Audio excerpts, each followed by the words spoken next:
Michigan with Denise, Iwana, and Lily. And this is her rescue horse, Hope, that her daughter Elise found looking into her window from afar in that energy of the call of a horse when it calls help. And the cry of help is so silent and so intense that the intuitive and the beauty of Elise was able to focus on where the call was coming from. And what I'm honoring today in Hope is her recovery and the fact that she made the call to the right people, the right person, for the right thing in not only her life, but in everybody else's life that she's going to touch. And it brings tears up to me right away when I feel how she really risked her life to give so much life to so many.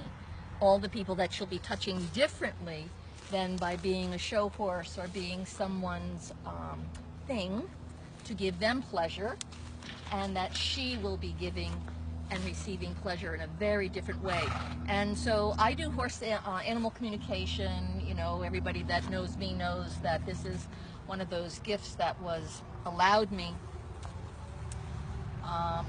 because of my love for horses, and to find out by listening to my mentor, Priscilla Hoback, that I was being cruel to a horse without knowing it. And it's amazing how we can be cruel to something and not know it until we hear their story and find out where they are. It certainly was not intended in any way, but it was the threshold of my teaching. So in my need to be with horses, I found out I need in myself and for other people to have horses and I be bonded forever. What I'm doing here with Hope is assessing her. So interestingly enough, she's being extremely generous, she's being extremely appreciative, but she's also being really clear that she's smart and that I am literally here to be a part of what she is. She's not here to be a part of what I am. There we go. Yes, I am belted. And what that means to me is that I may have the ability to do this, but she has something that she would like to say. So it's not about me figuring her out. It's about her being able to express what is so clear in her. So first of all, I would assume, it's almost a logical assumption, that she would want to say, thank you for rescuing me.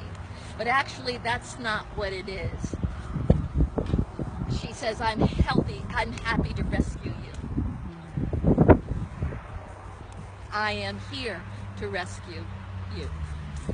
And when I feel that, when we feel that, it's amazing what our animals will do or will navigate to come into our lives at that level or at that frequency of what do we need next in order to heal, to soften, and to become familiar with a deeper sense of integrity.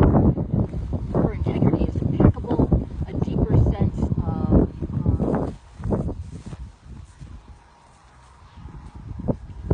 compassion.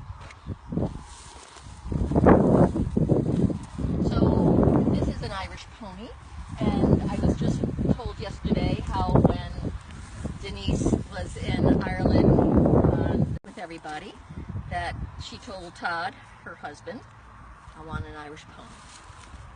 Well, isn't it amazing how the universe said, well, you've got one coming. We just didn't know how. She didn't know how. But again, I want to honor that her sending out the message, you've got an Irish pony coming. Keep an eye out for me, was received with, I want an Irish pony.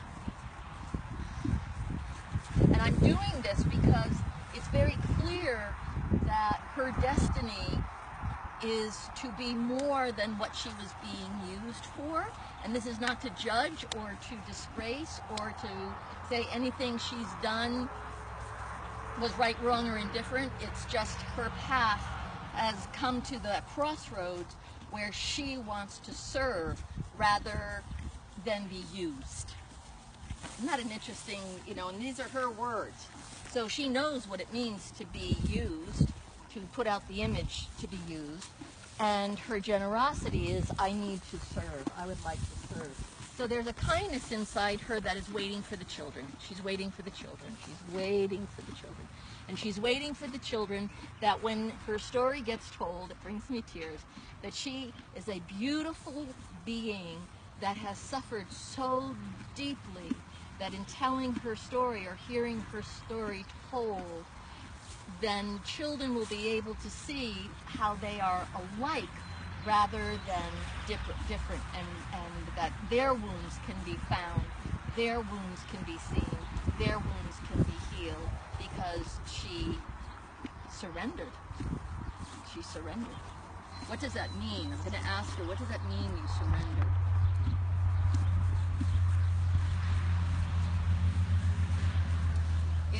It's interesting because the way I'm seeing it is like a circle of children around her, and that, Denise is, Dana is so right now into let your light shine. Well, there's a light bulb if I've ever seen one. And that children can come up and see the mirror of what life looks like, what healing looks like, and that no matter how maimed or crippled or forgotten, the hope is you're never lost. Wow, she's more than profound. Oh, she's wise. She said, I'm very, very old. I've quote unquote, I know leprechauns. I know the Irish green, the lassie. So she is the pot of gold at the end of the rainbow. She will be the pot of gold at the end of the rainbow. And so I want to, really be in the beauty of what it's like to be in the storm of light, and then all of a sudden see the sun come, and to know that she is a rainbow. And we're going to have to somehow paint her with rainbows. Get Nikki to put rainbows in her hair or handprints of different rainbows on her, so that the children can come and really see that she is the joy after the storm. That makes me almost want to heave in a way that how does someone shut down in your pain to the point where all of a sudden the pain has to be released. It's not even something you want to do, it just happens.